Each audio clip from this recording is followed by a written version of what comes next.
Not the behavior I understand. Where did that come from? I'm supposed to be his example. But I spoke with him a few days ago, and he said to me about this egg thing. He said, Dad, he's a cheat. Okay, and, we're promoting the fight. And these people have me under a great deal of pressure, and the environment is very messy. And I got pulled in.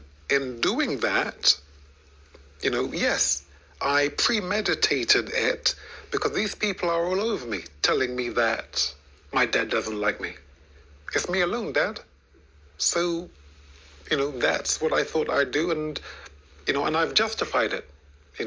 He supposedly had some type of chemical which is born of eggs, and and I was going to let him know because he's been very cruel to me in terms of his language, as is also the promoters and Connor's father.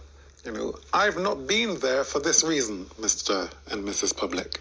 4 or 5 years ago, he wanted to do it his way. And so what I did, I cut cold and let him do it his way. So now he knows. So now he's speaking the language I would speak. Perhaps I'm a little bit more eloquent. My son is good. My son is Christopher Livingston Eubank Jr. is remarkable to have actually navigated this quagmire. He said to me this. He said, Dad, people aren't like you. What you're about is not what boxing's about today. He said, these people swearing and being rude he said, this is normal today. The world you knew, Dad, doesn't exist anymore. To which I said, help me, because we are Great Britain.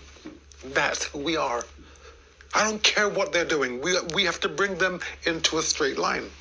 Because where this country is going with this behavior, the warriors, the gladiators are who set the bar for how people behave in the community. We are the standard bearers. I told him, help me. And everyone hearing that, Anthony Joshua called me the other day. I told him, you are an example to those youngsters coming up behind you. Your language is not good.